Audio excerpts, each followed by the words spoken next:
Hey, my reactor. So I'm back with Pia, Orphan Chapter 23. Pia was sitting on the rug in the playroom playing really winks with the girls when Mrs. Hudson came in with the baby boy, swaddling him in her arms, her eyes swollen from crying. Sophie and Margaret looked up from their toys and froze, confusion pinching their innocent faces. Immersed in her own little world and humming to herself, the youngest girl, Elizabeth, continued playing with her blocks. Mrs. Hudson regarded Pia with a fretful expression, as worrying what she might think. What in the world? Pia feigned surprised. Pia feigned surprise and gotten up from the rug to greet her. It had been only a few minutes since she heard Nurse Waters leave, and she wasn't sure if she taking the baby with her or not. So in truth, she was surprised. But if she were being honest, she was relieved Mrs. Hudson had agreed to take care of the boy, because if her brothers were alive, she hoped someone had shown them the same kindness. She brushed off her dress and gave Mrs. Hudson a slight smile to show she wasn't taken aback. Sophie and Margaret stared at the baby in their mother's arms. "It's all right," Mrs. Hudson said to the girls. "We're only looking after him for a few days until Nurse Wallace can find him a permanent home." She sat in the rocking chair, and the two older girls got up and gathered around her. Sophie gently pulled the blanket away from the baby's face to get a better look.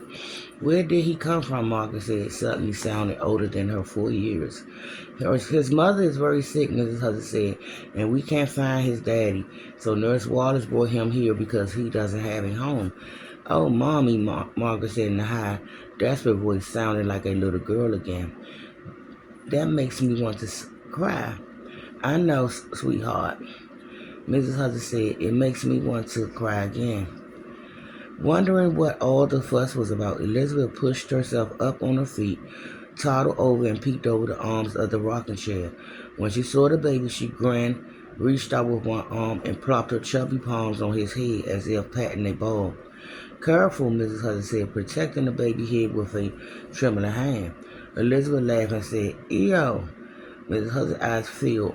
"No, precious girl, this isn't Leo. This is a different boy. He's not your brother." "Ew," Elizabeth said again, delighted. "Ew, ew, ew." She clapped and jumped up and down, bouncing on her tiptoes. Mrs. Hudson's face crumbled in on itself, and she hung her head. Pia moved closer. "May I hold him for a minute, ma'am?" she said. Mrs. Hudson gave her a grateful look and lifted the baby into her waiting arms. Pia gazed down at the pale, thin face, and he observed her sleepily, his chestnut eyes blinking. He was a beautiful baby with a head full of dark and curly hair, the complete opposite of blonde Leo and the rest of the Hudson family. Using the tips of her fingers, she softly caressed his cheek and forehead to see if she felt anything worrisome. Because despite what Mrs. Hudson said about taking care of him only until he found a new home, Pierre knew Mrs. Nurse wanted Mrs. Hudson to keep him, and the last thing the Hudson needed was to take in a sick baby. Dr. Hudson would probably examine him even if they didn't keep him, but Pierre wanted to check him over anyway. Luckily, she didn't feel anything other than a worried sensation, as if she were overtired and hungry. Of course, it made sense that the baby would be both of those things, considering what he's been through, and that his ailing mother likely hadn't taken care of him properly. Given in her soft touch, he closed his eyes and started to doze off. She looked up to see Mrs. Hudson watching with anxious eyes. "Does he feel healthy to you?" she said. Pierre nodded, surprised and pleased that he asked her opinion. "He's very tired, but other than that, I think he's well, yes." Elizabeth crawled into her mother's lap, put a thumb in her mouth, and snuggled into the folds of her blouse. Mrs. Hudson wrapped her arms around her youngest daughter and started rocking the chair, trying not to cry. "Can we keep him, Mommy?" Margaret said. "We miss Leo so." "Uh-uh." "Uh-huh." Sophie said. We want him to stay with us. Pretty please.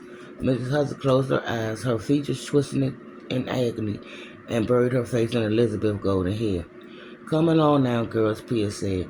Why don't you go back to your toys? Your mother needs some peace and quiet. Mrs. Hudson lifted her head and wiped away her tears. It's all right, she said. I'd like to stay here with them for a little while. She looked at the baby. Is he asleep?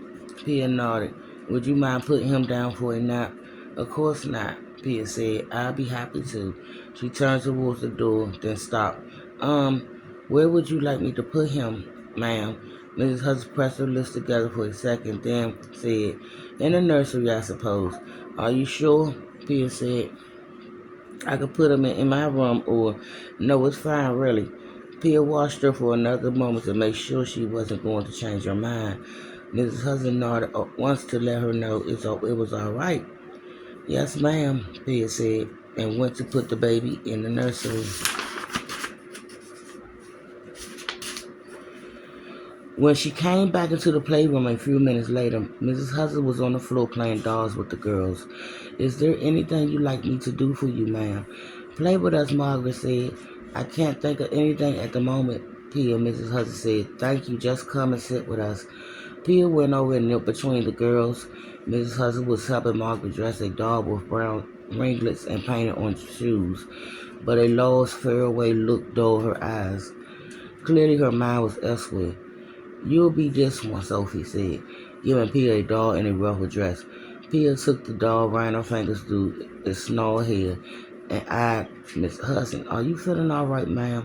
Mrs. Hudson nodded. When the baby wakes up, I'm going to take him into the office to meet Dr. Hudson, so I might need you to start doing something simple like ham roast and baked beans.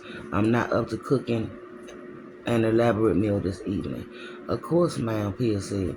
She thought about telling Mrs. Hudson she shouldn't worry about what her husband was going to say. But didn't feel like it was her place, because from what she could tell, he was one of the most compassionate men she ever met. He had never turned a needy child away.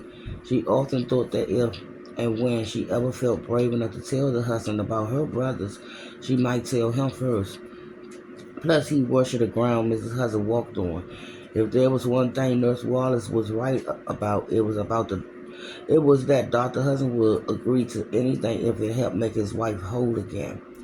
Pia had no idea what transpired when Mrs. Hudson took the baby into her husband's office, but other than the usual mealtime chatter about passing the salt and reminding the girls to use their manners, Dr. and Mrs. Hudson spoke like a little at the dinner. It had been the same way since Leo passed once Mrs. Hudson rejoined them, somber and bleak and uncomfortable, but another feeling seemed to pause in the air, like a strange mixture of anxiety and anticipation. Judging from the girls' faces when they glanced at the baby sleeping in the corner, the exhilaration was coming from them. The adults, however, seemed preoccupied. No one corrected Elizabeth when she smiled at the baby, clapped her hands, and said, "Ew." Maybe they didn't notice. Pia could hardly wait for the meal to be over. Later that night, when she got up to do her usual check on the children before turning out the lights, Pia found Mrs. Hudson asleep on a nursery chaise. The baby boy sleeping. Wait a minute. The baby boy sleeping on her chest. Elizabeth was in her usual position in her crib, butt in the air, feet tucked under. Pia brushed a curl from the little girl's forehead. Did she have any idea how lucky she was to have such loving parents? When Pia turned to leave, she startled. Dr. Hudson stood in the doorway, watching his wife with tender, watery eyes. The next day, after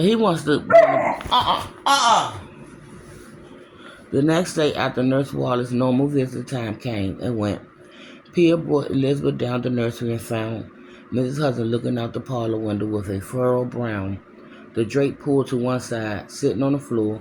Margaret and Sophie were taking turns rocking the sleeping baby in Leo's cradle. Do you think something happened to her? Mrs. Hudson said to Pia. Pia put Elizabeth down on the rug and repositioned the bowl in her not flattened hair. I don't know, ma'am. Mrs. Hudson let the curtain drop. Maybe she's bringing someone to pick up the baby. She tugged on the drapes to straighten the folds, smoothed the front of her dress, then sat down in one of the wingback chairs, but her fingers tapping the flower arm. Do you think she could have found someone to take him so quickly? I'm not sure, ma'am. Pia said, it's possible, I guess. Mrs. Hudson told the girls to stop rocking the cradle, then knelt and put a gentle hand on the baby's chest to make sure he was breathing. Dr. Hudson said he seems healthy, but he's so thin and pale. I wish Nurse Wallace would come get him. I couldn't take it if. I'm sure he'll gain weight with more food and proper rest, Pia said. Oh, Lord, I hope you're right, Mrs. Hudson said. The poor darling, what he must have gone through. It will break my heart to think he was unwell. And I'll be back with Pia, chapter 23. Over.